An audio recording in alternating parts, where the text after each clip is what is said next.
Bienvenue dans cette nouvelle édition Zoom Eco Live. Au sommaire de l'actualité, au 31 décembre 2020, les travaux en cours à la GECAMINE ont été chiffrés à 43,5 millions de dollars américains. RDC, la contribution de l'Allemagne pour l'initiative CAFI, l'initiative de forêt pour l'Afrique centrale, passe de 93 à 148 millions de dollars américains. Détails à découvrir dans le dossier du jour. Mais avant d'évoquer ces points essentiels de l'actualité, prenons les nouvelles en bref, c'est tout de suite.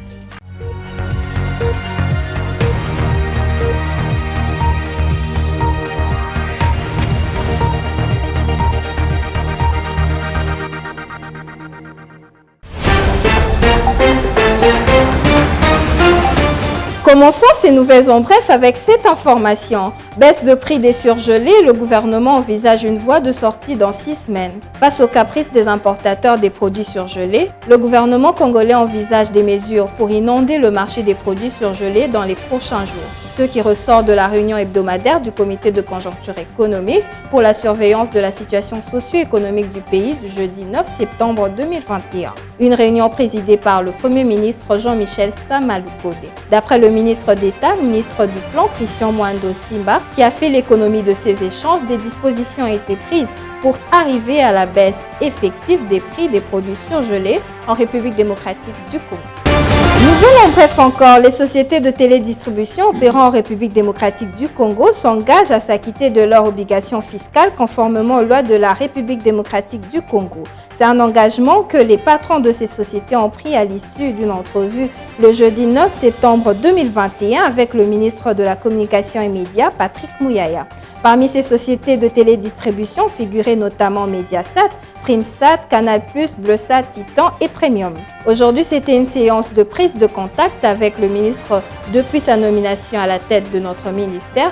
Il a fallu que nous lui représentions nos civilités. C'était également une occasion pour parler de la création d'un cadre de concertation permanente entre le ministère, le secrétariat général et nous, les télédistributeurs, a-t-il souligné.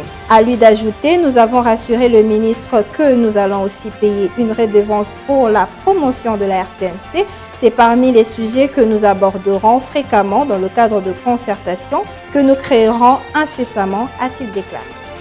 Autre chose, la compagnie aérienne sud-africaine South Africa Airways annonce la reprise de ses vols directs entre Kinshasa et Johannesburg à partir du 29 septembre prochain.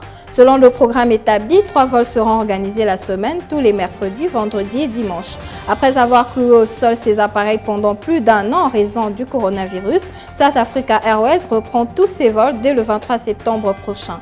Pour ce redémarrage, South Africa Airways propose pour la ligne Kinshasa-Johannesburg des tarifs promotionnels à partir de 577 $ américains. Dans un premier temps, les vols partiront des aéroports de Johannesburg et du Cap, d'Accra, de Kinshasa, de Harare, de Lusaka et de Maputo. D'autres seront ajoutés en fonction de la demande. Nous nous séparons avec cette information. Passant de 93 à 148 millions de dollars américains, la contribution de l'Allemagne pour l'initiative CAFI traduit un message fort. Le ministre de la République fédérale d'Allemagne en charge de la coopération économique et du développement, Gerd Müller, a annoncé un décaissement supplémentaire de 125 millions d'euros au titre de contribution de son pays à l'initiative pour les forêts d'Afrique centrale. Cette annonce du ministre allemand a été faite le mercredi 8 septembre 2021 à l'occasion du symposium sur les forêts tropicales. Détails à découvrir sur Zoom Eco Live. De nouveau sur ce plateau, nous allons déjà émancher avec la toute première rubrique, c'est l'artifice chiffres clés qui nous seront présentés par Ada Sagras tout de suite après ceci.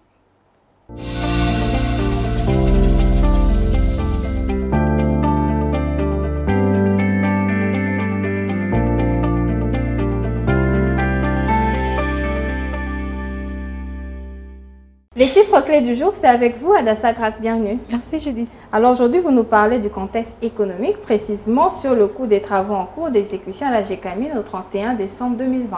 Alors avant d'évoquer ce point essentiel de la discussion, dites-nous que découvrir sur le barème de bourse, soit le taux de change actuel en République démocratique du Congo. Par définition, le taux de change d'une devise et les coûts autrement dit de cette devise par rapport à une autre. Pour répondre à votre question, les tarifs des devises sur le marché officiel demeurent constants.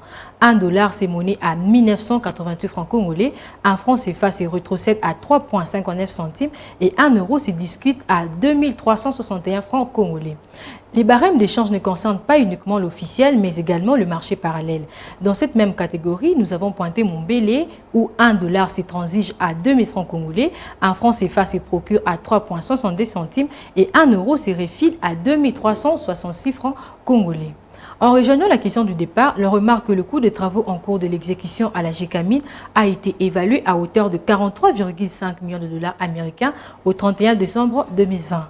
D'après les rapports publiés par cette entreprise publique, ses états financiers et de l'exercice 2020.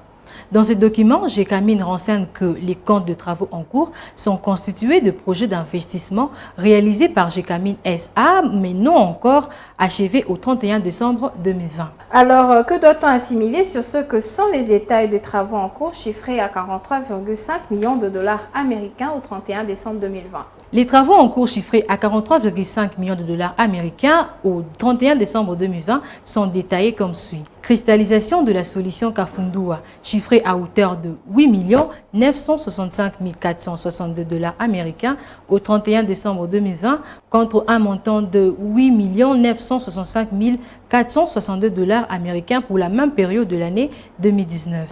L'exhibition en tas et Bleaching Panda située à 3 402 640 dollars américains en 2020 contre 1 523 439 dollars américains en 2019.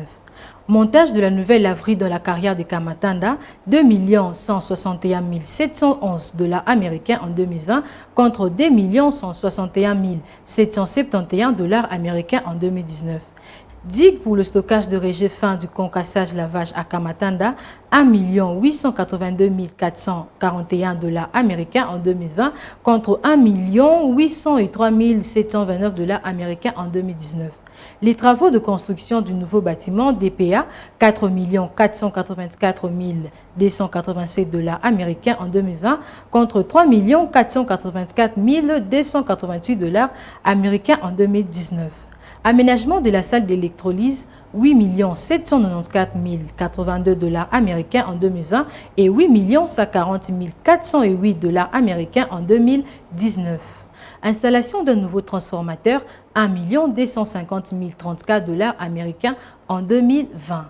Le même rapport sur les états financiers de Gécamine renseigne également que dans la rubrique autres, 10 570 775 dollars américains ont été dépensés pour les travaux en cours de décembre 2020 contre 1 215 330 dollars américains pour le même rubrique de l'année 2019. Merci à vous, Adassa Grace, pour ces chiffres. On se retrouve très prochainement pour de nouveaux chiffres. Merci Judith.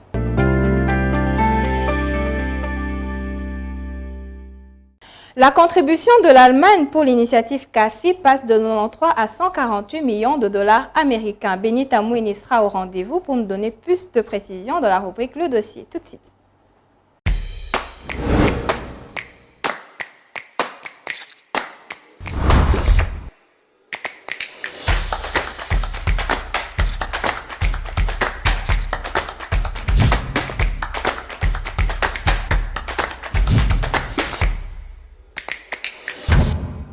Le dossier du jour, c'est avec vous, Benita Mouini. Bienvenue. Merci Onamaka. Alors, sur quoi va porter le dossier aujourd'hui? Justement, le dossier porte sur l'annonce faite par le ministre de la République fédérale d'Allemagne sur le décaissement de 125 millions d'euros au titre de contribution à l'initiative pour les forêts d'Afrique centrale. Et cette annonce a été faite le mercredi 8 septembre 2021 à l'occasion du symposium sur les forêts tropicales. Alors, dites-nous ce qui motive aujourd'hui l'Allemagne à augmenter sa contribution à l'initiative pour les forêts d'Afrique centrale, CAFI.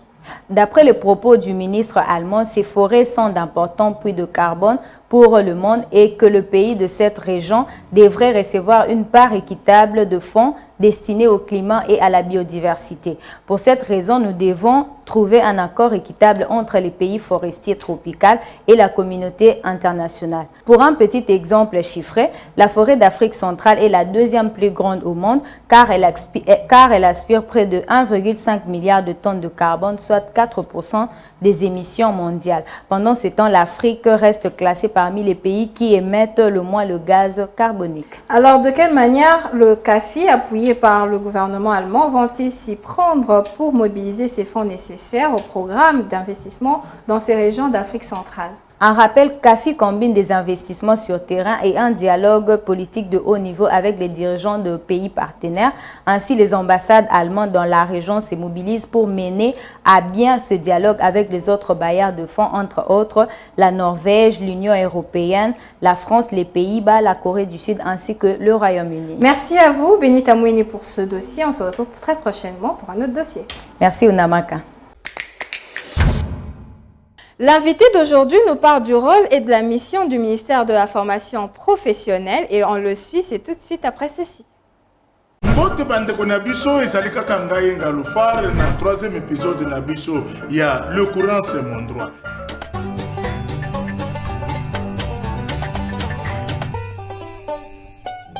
Mais lelo tozoyeba tina nini tosengeli kozala na courant. Pour le développement ya mboka na biso. Biso nyonso boyebi ke na cadre oyo sans courant mboka izate. Tala lokula ba minga. Bazana besoin ya courant. Na tango oyo pona ko chauffer matériel na bango, bakoko zwaka ya césarienne. Bazana kati ya salle d'eau. Courant ke ibalingi ba chauffe ba choquer mutema ya muntu infirmière ko yebse monganga courant izate. Allez, kende ku benda chez les voisins. Eza malamu te et puis na poko il faut maman namba. Il faut bana batam. Papa pe asala musala. Nyoso tu wana eza kusenga ke tozala na courant. Alors bana ya kinu lokola bayebela makambo ya courant soko kureke toke kusala mebenda zolo. Tu bendi. Mais conséquences ya kubende zane. Kokoyoka kaka kuna ndako ezi bantu bakufu. Na kabine esali retour transformateur ebele. Wana nyonso tozali na kati ya makambo. Lelo ya muna ina pesa trophée na commune oyo ebimi la première na makambo kubenda courant. C'est la commune de Masina. Kitambo na kimbanse ke bokuma ki a peu près po bulanda. Mais ka kubenda courant na Masina. Bana Masina bamona mais ka kubenda. RDC olingulu bani eloko ya te leader ya mulili.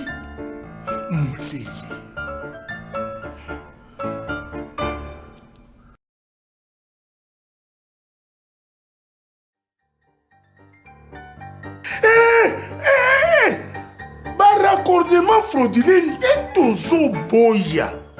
Oui.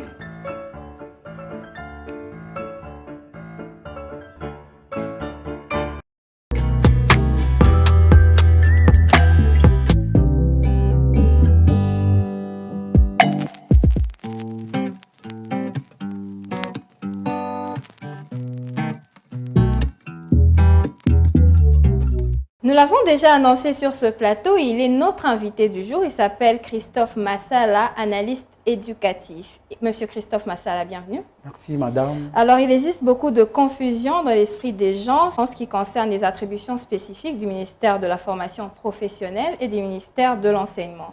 Alors, dites-nous, quelles sont les attributions du ministère de la formation professionnelle ainsi que sa zone d'action? Merci, madame la journaliste. Pour ce qui concerne les attributions du ministère de la formation professionnelle et celles de l'EPST, nous pensons que les attributions sont variantes et selon la vision du chef de l'État qui donne à chaque secteur, dont les ministres, les champs de travail.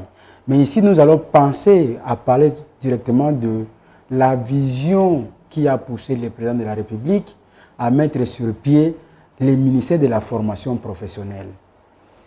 Ce ministère est venu tout simplement résoudre le problème les mendiants que nous formons en République démocratique du Congo.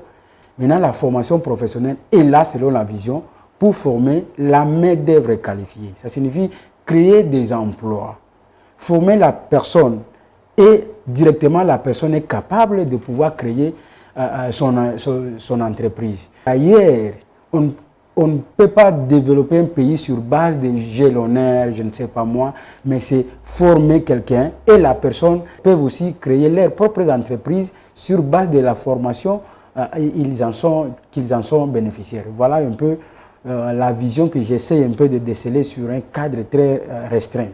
Alors, que dire du conflit qui existait entre l'EPST et le ministère de formation professionnelle? Le conflit à l'époque où le ministère de la formation professionnelle s'appelait enseignement technique et professionnel, la vision était claire. Donc, que ces ministères devraient occuper les écoles purement techniques. Maintenant, avec l'avènement du gouvernement Badi Banga, où on a réformé la dénomination du ministère, ça devient la formation professionnelle. Et que ces ministres-là ont fait remise et reprise avec le ministre de l'enseignement technique. Au nom de la continuité de l'État, c'est pour dire que la formation professionnelle a hérité aussi les écoles techniques. Mais vous voyez, le ministère de l'EPST a compris que c'est de là où il y a du miel.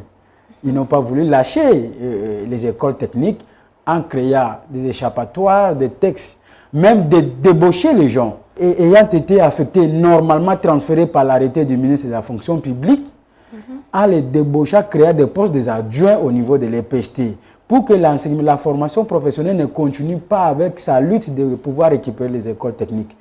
Heureusement, le ministre Tony a compris ça. Il a dit que le poste des adjoints qu'on avait donné à l'époque n'a pas de sens d'être. Et ce n'est pas légal. Et il est en train de voir comment supprimer ces postes-là. C'était tout simplement de manière à neutraliser la formation professionnelle ou entre autres. Parce que nous pensons que tout que nous faisons ici, nous héritons ailleurs.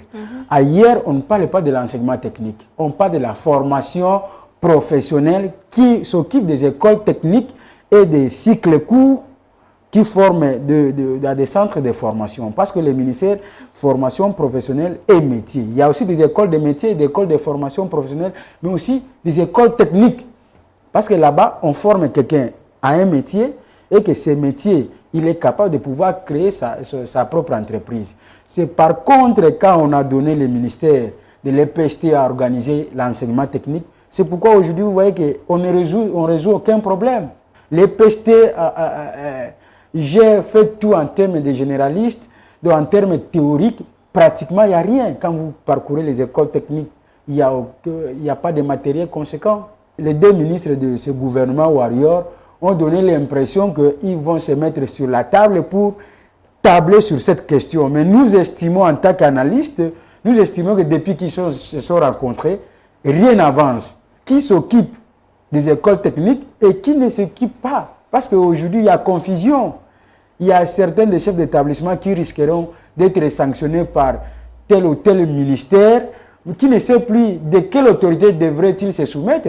C'est comme ça que nous sommes passés chez vous ici pour faire cette analyse et faire aussi des recommandations dans ce sens-là. Alors, que dire de la session ordinaire des épreuves des examens d'État qu'organise pour la première fois le ministère de la formation professionnelle? Madame, je dis c'est une merveilleuse épreuve qui n'a jamais existé depuis la création du ministère en 2014. Mais son Excellence Antoinette Kipoulou Kabenga est venu avec sa politique managériale, vu les multiples difficultés. Parce que vous allez vous souvenir que l'EPST, c'est un ancien ministère qui a déjà des voies à suivre. Mais la formation professionnelle, c'est la vision de la madame la ministre qui a pensé qu'on ne pouvait pas comprendre qu'il y a des gens qui sont formés dans les centres de formation, que ces gens-là ne bénéficient pas l'appui du gouvernement, entre autres, de les reconnaître sur base de ce qu'on appelle les diplômes. La ministre a fait de son effort. Aujourd'hui, on ne pouvait plus encore poser des questions, même nos Koulouna aujourd'hui. Même les hommes de la rue, même ceux qui n'ont pas eu la chance d'étudier, mais sont dépassés en âge, ont aujourd'hui le temps de pouvoir rattraper au ministère de la formation professionnelle et bénéficier le brevet du gouvernement, qui est reconnu à toute l'étendue de la République, mais aussi ailleurs. Si vous arrivez à l'extérieur du pays avec notre diplôme d'État, ce n'est pas reconnu.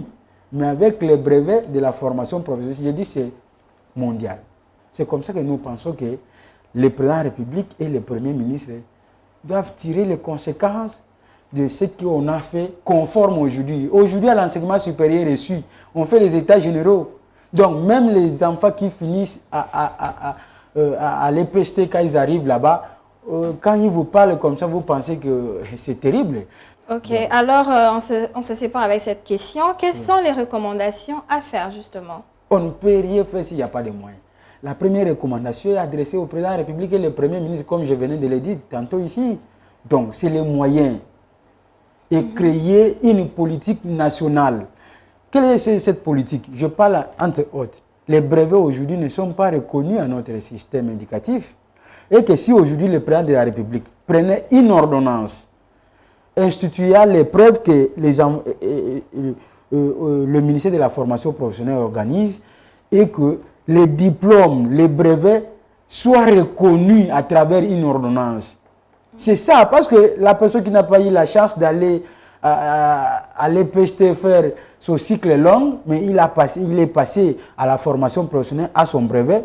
Si l'État estime que la personne maîtrise mieux, il est formé d'être conducteur, l'État peut l'engager avec son brevet. Deuxièmement, ce que je recommande, descendre sur le terrain, voir les centres de formation tels que les privés, soit l'État, et de localiser. Si on veut voir, on dit, dans ce centre, il est situé dans tel numéro, telle avenue, tout ça pour que ça permet à l'État, les inspecteurs, d'aller faire leur visite.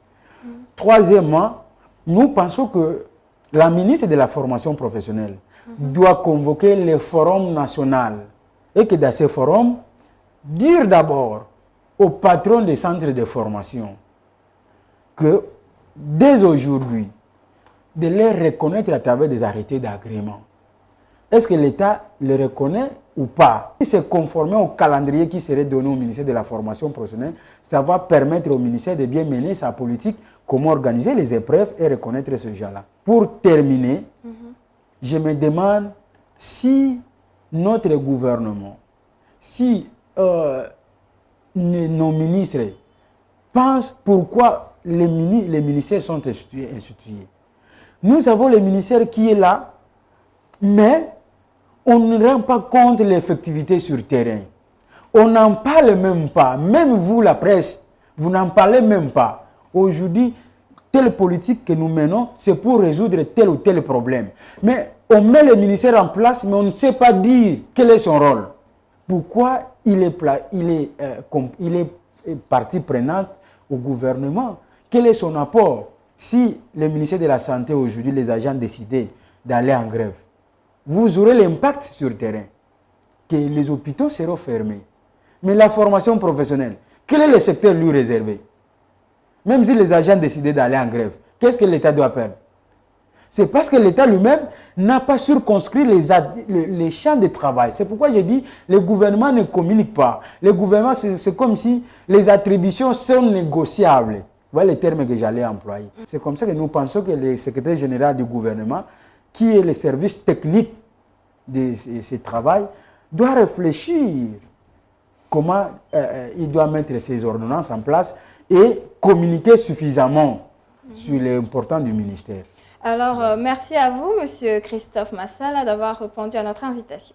Merci, Madame. C'est moi qui vous remercie de l'honneur que vous m'avez honoré. L'édito du jour, c'est avec lui, Patrick Bomboka. Aujourd'hui encore, il nous ramène une nouvelle thématique dans la chronique sur l'analyse. Évidemment, on le suit, la chronique du jour.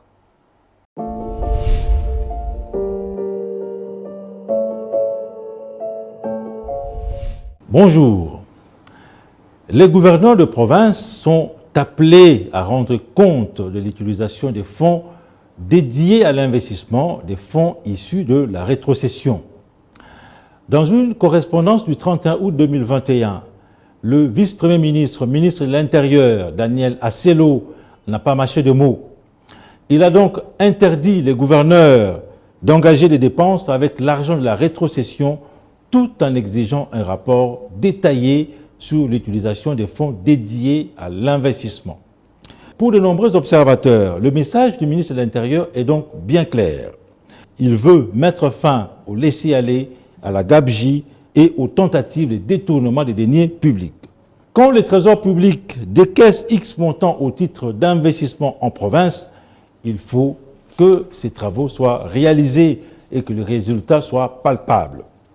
À fin juillet 2021, le gouvernement congolais a rétrocédé aux provinces un montant équivalent à 1378 milliards de francs congolais, soit un peu plus de 692 millions de dollars américains. Après donc utilisation des fonds alloués par le gouvernement central, les gouverneurs de province sont donc appelés à rendre compte et justifier toutes les dépenses engagées. Il y va de la bonne gouvernance. Merci de nous avoir suivis. Zoom Wednesday du jour nous ramène les prix de quoi exactement? Je vous réserve la primeur, le marché du jour, c'est tout de suite. Bienvenue à tous. Si pour vous, équiper votre cuisine ou votre salle à manger en ustensiles de vaisselle vous préoccupe, les marchés du jour a fait le tour de la ville de Kinshasa pour vous ramener les différents prix des types de assiettes en porcelaine. Sans plus tarder, faisons le marché ensemble. Commençons notre Wendy avec les prix d'une assiette en porcelaine colorée qui revient à 8 900 francs congolais. Une pièce d'assiette en porcelaine couleur unie revient à 6 600. 3 pièces d'assiette en porcelaine en forme de feuille revient à 35 200 francs congolais. Et aussi 3 pièces d'assiette en porcelaine en forme de fleur revient à 20 500 francs congolais. Pour ceux qui préfèrent garder les piments ou les épices sous un bol, nous avons un bol céramique qui revient à 5 800, un sous-tasse revient à 3 600 et un tout petit bol pour mettre la mayonnaise soit le ketchup revient à 2 900 francs congolais. Une tasse à café simple avec couvercle revient à 1000 francs. Une tasse à café simple sans couvercle revient à 3 200 francs congolais.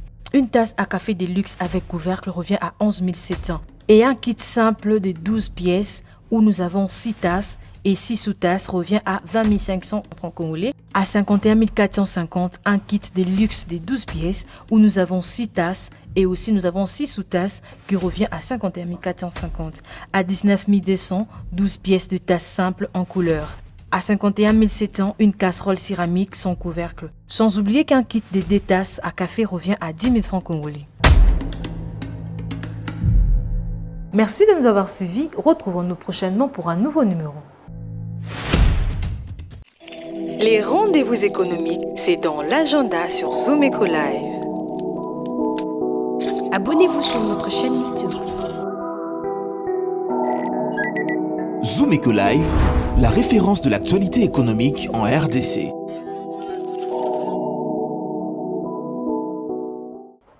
Quels sont les différents rendez-vous économiques du 10 septembre 2021? Découvrons plus de détails dans la rubrique Agenda tout de suite.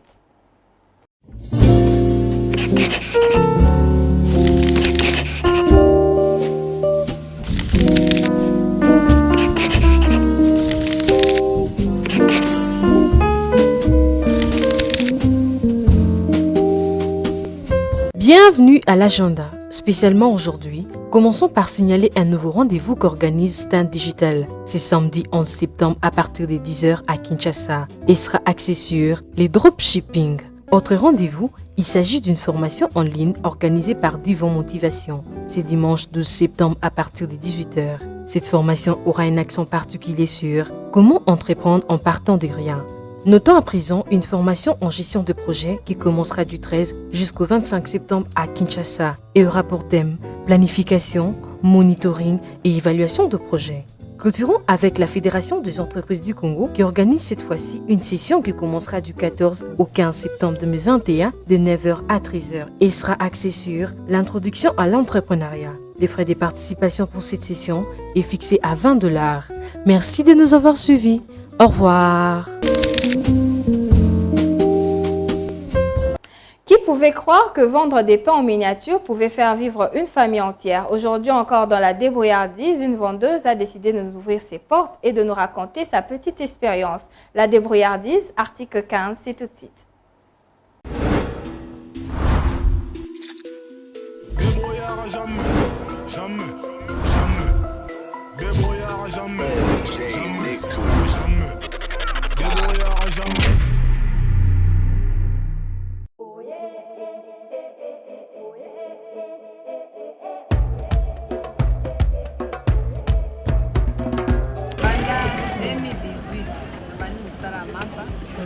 Boti mwa liboso 2019 puis lelo na kozaka mama.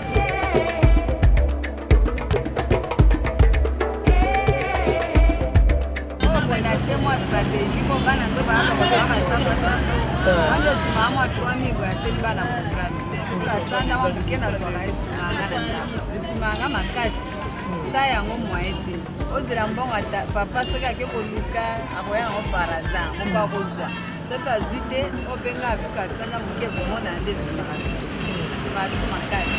Nasala ka babeso na zango miso bana klasi na yanga moko babeso na zango.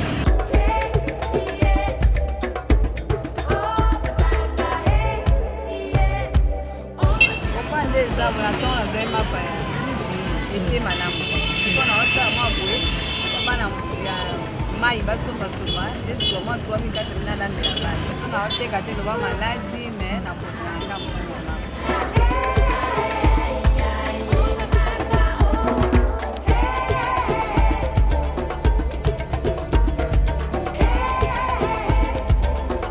Naendisi bango ifo bayeba koluka mpo mopaya koyelo na ndako siko papa azaki.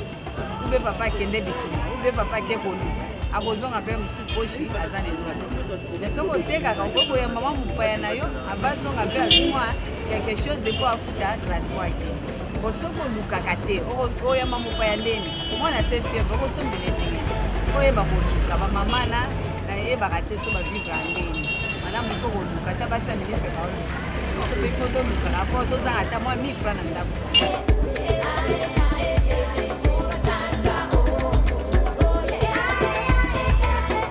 Soutenir biso kaka pourquoi banzela ifo babongisela biso po bakokisela mpe mataka te so mpe makoki ezali ata parasole bakoki kosunga biso mpo tozalaka na se parasole mpo totekaka mpo esunga biso na bandako.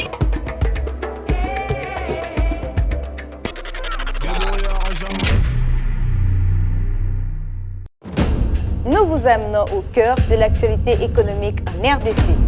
Que dire alors de l'évolution du taux de change en République démocratique du Congo? Il y a eu à noter une stabilité relative du taux de change. Tout savoir sur la conjoncture économique, les différents taux de change officiels et parallèles. Tout apprendre et mieux comprendre le rendez-vous économique. Nous vous apportons plus de précisions.